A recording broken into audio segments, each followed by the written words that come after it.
Good to get back practicing again. I think anytime you have a tough game like we had Saturday, it's always good to get back on the field and start getting ready for an opponent. And I know our players are excited about playing Portland State against a good football team that won by 40 points last Thursday and has a couple of extra days to prepare for us. And so it'll be a big challenge. And I thought our players really had a great focus, and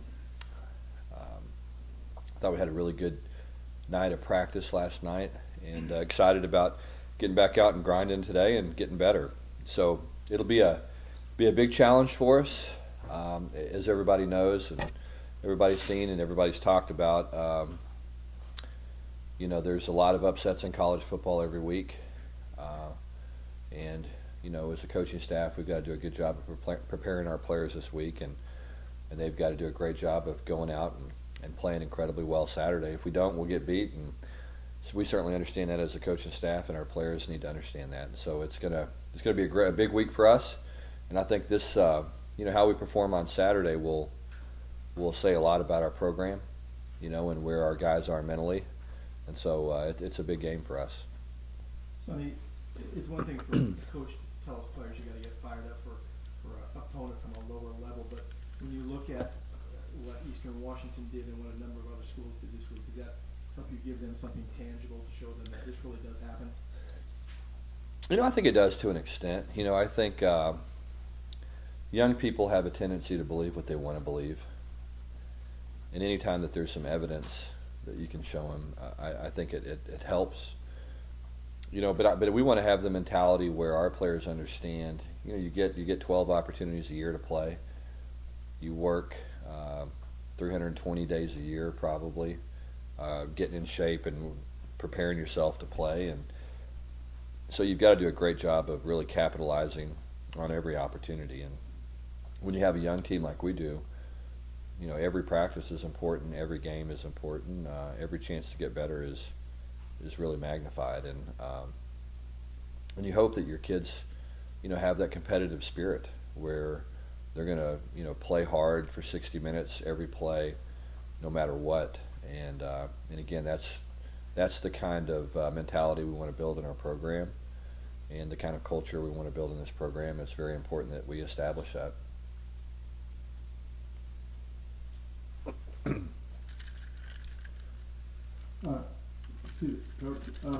Now, Portland State kind of runs a semi-pistol, sort of their own. Can you kind of describe what they do on offense and how it differs from if there is such a thing as a normal pistol? Yeah.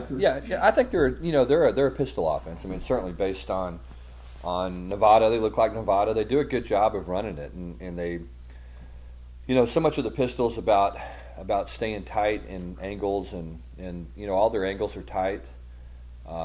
They know what they're doing. To me, they're very well coached in the fundamentals of the pistol and understanding how it's run. Certainly, Andy Boo was at Nevada, Barry Sachs was at Nevada, and so they've seen good pistol teams. They saw one every day in practice, and Portland State's a good pistol team. And they've got some guys that can make plays. I think their quarterback is a good player. They had a bunch of yards rushing last Thursday, and they're very very good at running the football, and their offensive line's big. It's going to be a big line, and so it'll be a challenge for us. And they do what a lot of pistol teams do. They throw play action pass pretty well, spread the field out, and try to create some one-on-one matchups. So we're going to need to tackle well and get off blocks and stay gap sound. Nothing much different than what you're going to see from week to week. They're going to have the option element that that Northwestern had last week, that we'll see some this week as well. And so that's going to be pretty constant for us when you look at the first 4 ball games. There's going to be an option element built in all these teams this first 4 weeks. Do they huddle at all, or do they run a no huddle like we do? Yeah, they'll go fast at times. Yeah, they'll go fast at times, and they'll try to press the pace. So there should be a lot of plays run in the game. Sonny, how concerned are you about just being pretty nicked up on defense? I know last night you commented on the situation with Scarlett and with Forbes. Are you concerned that you may actually have to redshirt them if they have a redshirt year left, or Yeah, those are things that'll play out, as we get further into the season. I mean, those aren't any decisions we're going to make now, but I mean, that's certainly possibilities with some guys that are having a hard time getting cleared or getting healed up. We've got to, we're like everybody, and everybody's got injuries. I mean, that's part of football is you're going to get nicked up, and so we've got to do a good job of having guys step up and be consistent and be guys that we can count on when we have injuries, because every football team's going to have them. That happens all the time, and we've had some unusual things just because when you look at what's happened to us, we've lost some pretty key guys. You could make the argument that Scarlett's one of our better players. Nick Forbes is our leading tackler, and they haven't played and have the potential to not play in any time in the near future. Avery Sebastian is gonna have surgery and be out for the year. He's got a torn Achilles tendon, so that's a pretty significant blow there, obviously, as well. Someone who's played a lot and kind of an emotional leader for our defense. So we've Mustafa Jalil's been banged up. Don't really know what his status is going to be quite yet. So there's a bunch of little nagging things going on, but as I said, I mean that happens. Before we talk more about Sebastian, can you talk about Scarlett's situation in any more detail? I mean, this is a very strange situation. You had a broken hand, and then surgery and an infection, but we're talking about months and months and months ago, and he's still not cleared. What's holding this up? Yeah, just we're just waiting to get the okay. It's kind of one of those things that medically we're waiting till he gets fully cleared. Last thing in the world we want to do is rush him back out there and before his hand's fully healed, and so that's all we're waiting on. Are you able to tell us why it's not fully healed? I mean, have you ever seen a hand injury that took a whole year to heal? Well, he had a surgery on it, and so I mean that's anytime that I think there was a bone graft that took place in the hand, and those typically take time to fully heal. So. Can you talk a little bit more about Sebastian?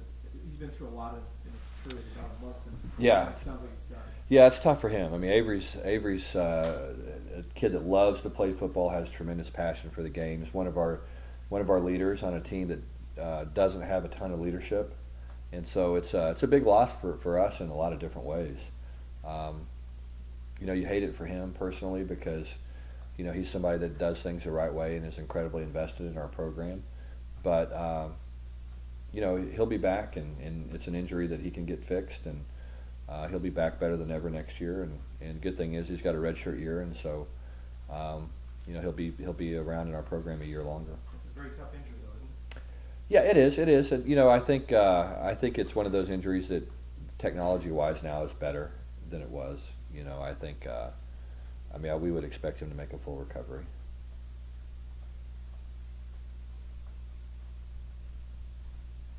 Okay, further questions? Again, on Portland State, they gave up a ton of yards defensively, but not that many points. What sort of things do they do defensively, and what kind of punts do they play, and what's their philosophy? Yeah, last week they were really vanilla in what they did. They basically played primarily an even front. Didn't show a whole lot defensively. I think we're going to have to go back and look at some tape of last year. Go back and look at some tape at BYU, where their head coach was a defensive coordinator, and he was brought up in an odd front. That was his. That's what he ran at BYU. That's what BYU's based out of since Bronco Mendenhall's been the head coach there, and so. I think we'll see both. I think we'll see a little bit of an even front, a little bit of an odd front.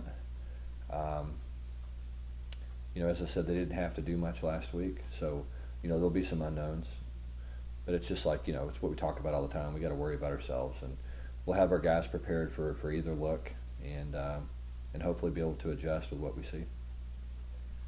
Coach, with some of the injuries, guys like Bigelow and maybe a couple others who might be kind of on the fence, could play, maybe couldn't. Is it in your guys' mindset this week to maybe rest them for a... No, not at all. No. If somebody's healthy, they're playing.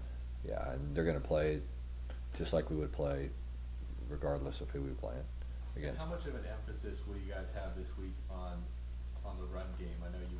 Yeah, yeah, well, it'll be a big point of emphasis for us. I mean, I think we've got to do a better job, and it really starts up front. I wasn't happy with the way that we finished blocks, and our mentality up front I think has got to improve a little bit. We've just got to do a better job of staying on people and understanding that you can put the film on play after play after play, and if we finish a block here and have a little bit more of a sustained effort and our pad level's a little better, then a lot of the gains that were 2 and 3 yards are all of a sudden in the second level. And then for our running backs, if we can get our guys consistently in the second level, I mean, we feel like they can make some plays. And so that's something we've got to certainly clean up. We've got to be able to run the ball better than we did Saturday. Something on Sebastian, when is he going to have the surgery and which? I think Thursday. And which leg is it in? Do you know, Kyle? I think it's Right. his right. Okay, that's right. Okay. How's he coping with this? He's down. I mean, obviously, but he's a tough kid. As you said, he's dealt with a lot here in the last month specifically, and he's very disappointed. I mean, he wants to be part of this football team and play, but he'll get over it, and he'll come back stronger next year. How did Jared do on his reads in terms of whether he should have handed the ball off or whether he should have thrown it? I think for the most part, pretty good for the first time out. I mean, he'll be cleaner and make the decisions a little faster. I mean, that's the good thing about Jared is we're all going to have a chance to watch him improve, every day. His practice last night was cleaner and faster, and reads were faster, and the ball was out faster, and the decisions were better. And I mean, it's going to continue to get better and better every day, and that's what's encouraging. Is I think he set the bar relatively high Saturday, and I think he'll continue to build off of that performance and get better and better every week. Presumably, you would prefer not to throw the ball 64 times in a game? Yeah, normally, yeah. You'd like to. I mean, and it's going to vary sometimes from week to week. I mean, sometimes you're going to end up, and it just depends on the flow of the game.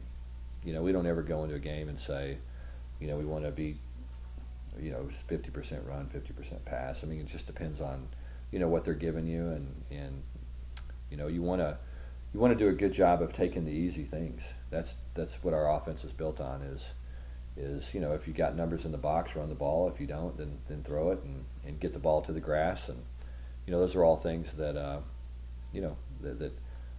And it's funny, we don't talk about it much, and I think that last year, if you look at our stuff at Louisiana Tech, I think we ran the ball 2 more plays than we threw it, and it certainly wasn't by design. Bigelow had 55 yards first 3 carries, and did they make adjustments besides maybe you guys not blocking as well? Yeah, I think they did. They started moving their front around a little bit more, which again is pretty standard. The way people are going to adjust is when you start being productive in the run game, then guys are going to start moving and line stunting and doing some things a little bit differently, and we've just got to do a better job of reacting. It shouldn't have that big of an effect on us at all. And again, that's where we just got to continue to get better up front. Sport clear to practice there? Yes. You guys struggled to get pressure on the quarterback. Do you feel like that was a symptom of not having the right personnel, or is it more a question of kind of drawing things up? Yeah. No, I don't think it's ever going to be not having the right personnel. I mean, we have the players that we have, and our job is to figure out ways to get them, productive. So that's the, I was a little surprised that we didn't get a little more pressure at times. I thought later in the game we started pushing the pocket a lot better, and collapsing it better in the second half than we did in the first half. And I think we've just got to do a better job of being physical early in the game. And, that's a team that you don't necessarily want to dial up a lot of blitzes against. And we blitzed some, but I think that, our game plan had to adjust a little bit when Coulter got injured early, just because, we expected to see much more of him. And so a lot of the stuff was geared toward stopping a running quarterback, and obviously we prepared for the other stuff because we knew we were going to see 2 quarterbacks. But I think a lot of our focus had gone into stopping him, and we felt like that was going to give us the best chance to win.